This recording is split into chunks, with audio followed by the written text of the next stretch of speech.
আসসালামু আলাইকুম। জীবনের গল্পে স্বাগতম। কেমন আছেন? আজকে আজহারা ফেসালের ভিডিওর নাম জীবনের গল্প পড়লাম কেন, ব্যাখ্যা করতেছে এখনই। একটা সময় যখন মনে হইতো যখন নিজের একলার সংসার হবে সবগুলা মাছের মাথা চাবাই চাবাই খাবো, এইরকমভাবে চাবাবো, পাউডার করে ফেলবো, এইভাবে স্বপ্ন দেখতাম।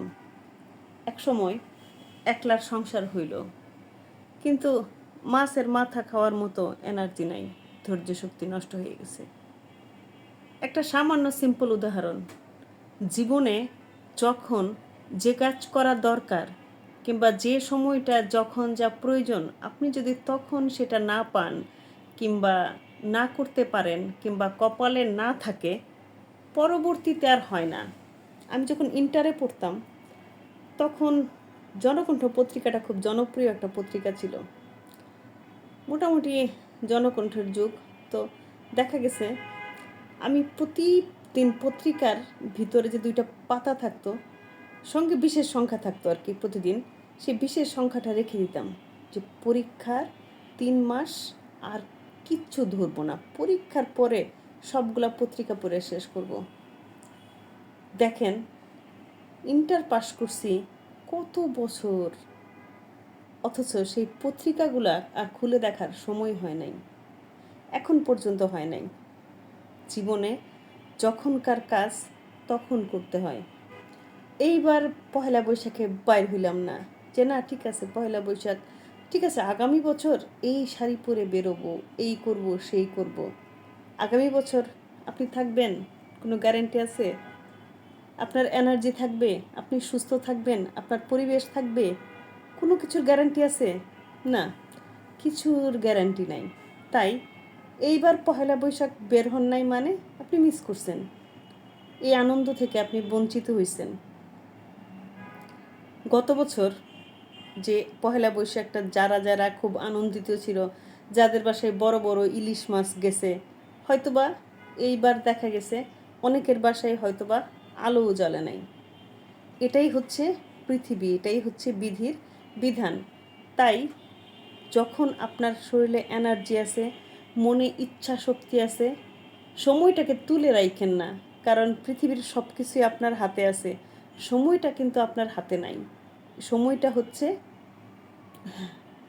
উনার হাতে। তাই উনার হাতের সময় নিয়ে আমরা অত না ভাবলেও চলবে। যেটা যখন ভালো লাগে তখন সেটা করেন, যেটা যখন করা দরকার তখন সেটা করার চেষ্টা করেন। এমন না অযৌক্তিক কি কিছু, কিংবা দেখা গেল যে আপনার এখন মনে চাইছে মঙ্গল গ্রহে যাবেন, সেটা তো আর সম্ভব না। যতটুকু সাধ্যের মধ্যে সম্ভব সেটা করেন, নিজেকে বাঁচায় রাখেন, নিজের স্বপ্নকে বাঁচায় রাখেন। অনেকেই বলবে আরে এ তো বুড়ি হয়ে গেছে, এ তো বুড়া হয়ে গেছে, এর আবার স্বপ্ন কি? এ আমাদের বাপ মার আবার কি স্বপ্ন থাকতে পারে, আমাদের দাদা দাদির আবার কি স্বপ্ন থাকতে পারে? জানেন, আমার শ্বশুরের বয়স ছিল 80। একদিন রিক্সাওয়ালা বোধহয় বলছে যে বাজারের ব্যাগটা আমি উঠাই দেই।